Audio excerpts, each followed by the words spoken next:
So with the news that President Biden will not be seeking re-election and has been effectively pushed out, I think it is important to reflect on President Biden's legacy and the accomplishments by President Biden.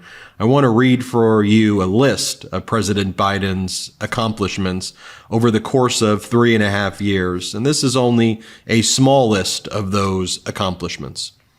Rescued America from the Trump economic collapse, saved the U.S. Postal Service, saved plan to reduce student loan payments, same-sex marriage codified in federal law, millions more with affordable health care, 5-year plan for fewest oil and gas lease sales ever, and at the same time, America has never drilled more, and he broke the OPEC cartel when they tried to hike up the cost of gasoline.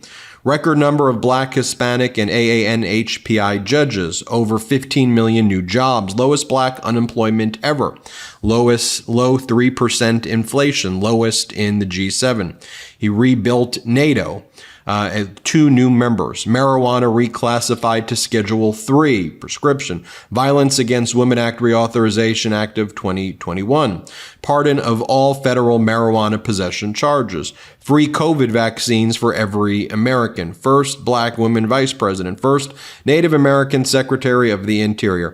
Medicare can now negotiate drug prices, and the drug prices for Medicare are significantly lower as a result, and the cost of insulin capped at $35. Destroying hidden junk fees in many industries. Over 16 million households with free or inexpensive internet. Congressional Republicans have canceled that program. New strong fuel standards, the CHIPS and Science Act revitalizing the semiconductor industry in the United States, leading to a manufacturing boom. Record number of small business startups, the first new federal gun legislation in a generation, first federal database tracking misconduct by police, expanding free lunch programs for 10 million kids, pushing for a Palestinian state, negotiated a ceasefire in Gaza, which Hamas broke, approved over 10 gigawatts of offshore wind projects, middle class net worth rapidly rising through his bottom-up, middle-out approach, restore Title IX protections after Trump gutted them. Butch-Lewis Act to protect union workers, ban on non-compete clauses, declared Juneteenth a national holiday, rescued America from the Trump COVID pandemic, $166 billion student loans forgiven, over $7 billion invested in HBCUs, massive federal protections for abortion rights after Donald Trump's Supreme Court justices overturned Roe v. Wade, the biggest climate change bill in world history, over 200 federal judges appointed, a $2 trillion infrastructure bill, which has resulted in almost 50,000 infrastructure projects, again, causing a manufacturing boom right now. I'm sure your 401ks are significantly higher as a result of President Biden because the stock market has reached record highs as well. 3.5% unemployment to 4% unemployment, which was the lowest in 50 years. He saved America from a recession where everyone predicted all the economists said there would be a 100% chance of a recession. The best GDP growth of all of the G7, defended our allies and made NATO stronger. Again, I think I said welcoming 2 new members. The Emmett Till Anti-Lynching Act, COVID-19 Hate Crimes Act, fighting anti-Asian hate crimes. He rebuilt the DOJ, State Department, and the military. 79% of American adults have been vaccinated. First Black woman on the Supreme Court. First trans woman as Assistant Secretary for Health. As I said earlier, insulin capped at $35 a month for seniors. He's the first president to march on a picket line. He led to a massive agreement on fossil fuels. Began repairs on 40,000 neglected American bridges. There's been a clean energy investment boom, which has actually led to factories popping up in areas where Trump promised there would be factories, but that never actually took place. He improved rural clean drinking water access. The historic PACT Act for veterans health care. Remember when the MAGA Republicans were fist bumping that they were stopping veterans from getting health care? Well, now over 1 million veterans have gotten life-saving health care as a result of the PACT Act that President Biden pushed for. 40 executive orders regulating guns, FDA approval for inexpensive Canadian mass drug imports.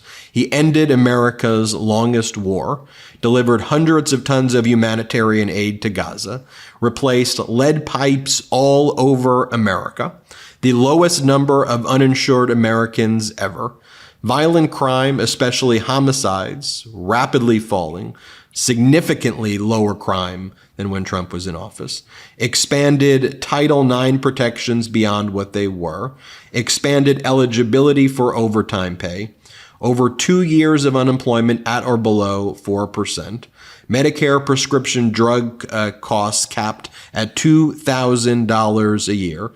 I mentioned before, border crossings are significantly down. Just a small list of President Biden's accomplishments.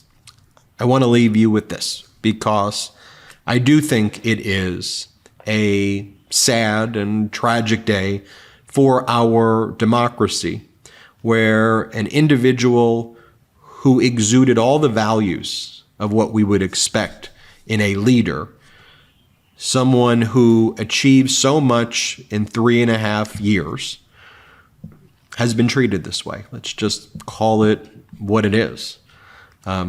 I think President Biden, seeing the way things were going and that it would simply not stop, knew that if there was any chance for our democracy to survive, knew he had to not seek re-election. That was the final calculation that he made after weeks and weeks of relentless, nonstop attacks.